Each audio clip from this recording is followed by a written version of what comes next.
2020년 부동산을 대표하는 단어는 꼽았습니다.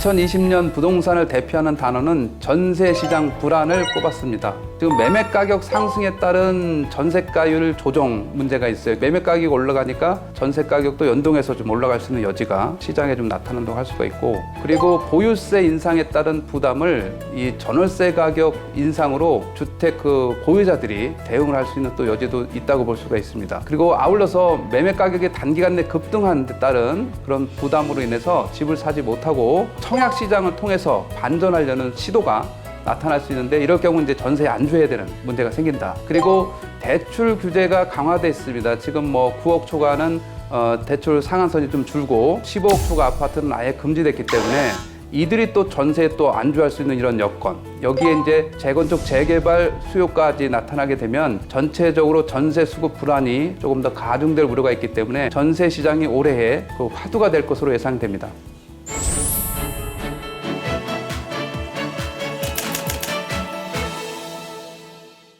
2020년도에 달라질 부동산 시장의 몇 가지를 꼽으면, 우선은 다주택자 양도세 중과의 유예입니다. 6월 말까지 지금 조정 대상 지역에서 다주택자는 10년 보유자에 한해서 6월 말까지 매도를 할 경우 한시적으로 유예를 하는 거죠. 다주택자는 이 기회를 활용해서 상당 부분 매도를 통해서 보유세 부담이라든가 양도세 부담을 좀 떨칠 수 있는 기회를 확보했다고 할 수가 있어요. 두 번째는 이제 종합부동산세 인상입니다. 지금 정부가 세율 인상과 전체적인 그런 공시가격 현실화를 통해서 종합부동산세, 재산세가 급등할 그런 우려가 있다고 볼 수가 있어요. 그 다음에는 자금 조달 계획서에 대한 강화입니다. 조정 대상 지역에서는 이제 3억 원 이상 주택에 대해서 자금 조달 준빙을 해야 되고, 비조정 대상 지역도 6억 원 이상 주택을 구입할 경우 자금 조달 계획서를 내야 되는 것이 추가됐다. 그리고 또 이제 더욱 강화된 것은 투기 과열지구에서 9억 원을 초과할 경우에는 아예 중빙 서류 자체를 제출해야 되는 이런 문제까지 있습니다. 이렇게 돼서 이제 집을 매입하는 분들은 전체적인 그런 자금 조달에 대한 계획서 내지는 출처 중빙을 철저히 좀 준비를 해야 되겠다라고 좀 말씀드릴 수 있습니다.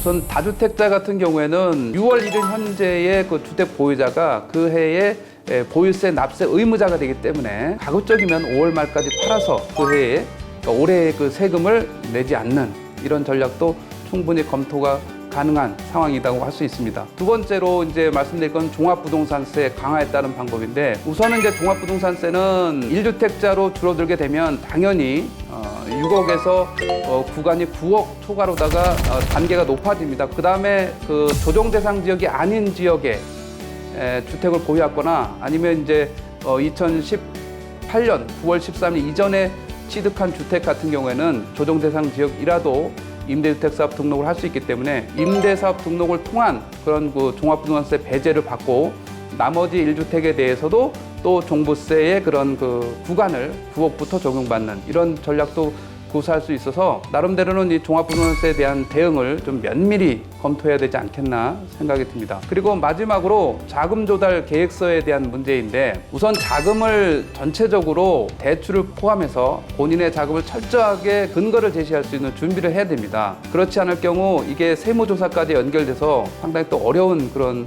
지경에 처할 수도 있기 때문에 자금 조달 계획서 및 그런 출처 증빙은 사전에 서두르는 것이 좋을 것 같다는 생각이 듭니다.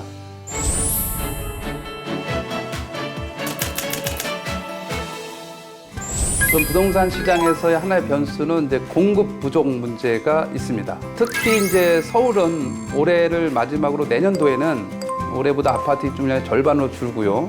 경기도도 지역별로 상황이 조금 다르긴 하나 전년 대비 급감하는 모양새가 나타나고 있다. 그리고 지방의 그런 그 공급 과잉에 따른 주택시장 침체가 작년도 2019년을 저점으로 해서 올해부터 반전될 수 있는 여건이 조성되는데, 그것은 공급 과잉이 해소되기 때문에 나타나는 현상으로 먼저 해석을 해야 됩니다. 이런 식으로 이제 공급 부족, 수급 불균형 문제가 올해 다시 한번 대두되는 시장으로 바뀔 것으로 좀 예상이 됩니다.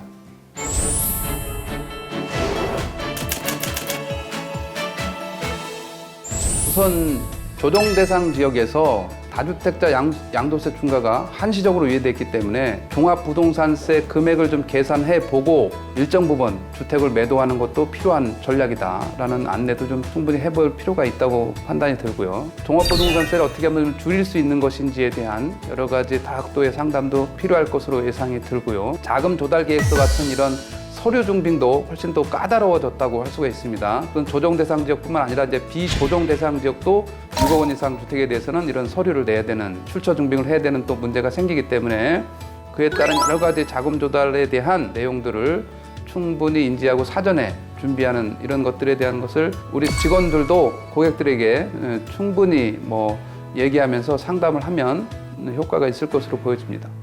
올해 2020년은 이제 새로운 10년대를 여는 그런 첫 해이기 때문에 여러 가지 준비도 해야 되고 미래에 대한 고민도 많습니다. 부동산 시장에서도 지금 여러 가지 정책이라든가 내용들이 많이 바뀌는 상황이기 때문에 사전에 그런 내용들을 충분히 우리 직원들이 좀 숙지하고 고객에게 편안한 그런 부동산 생활이 될 수 있도록 안정적인 상담을 하면서 대응을 하는 그런 지혜가 우리 직원들에게 좀 필요하지 않나 생각이 듭니다.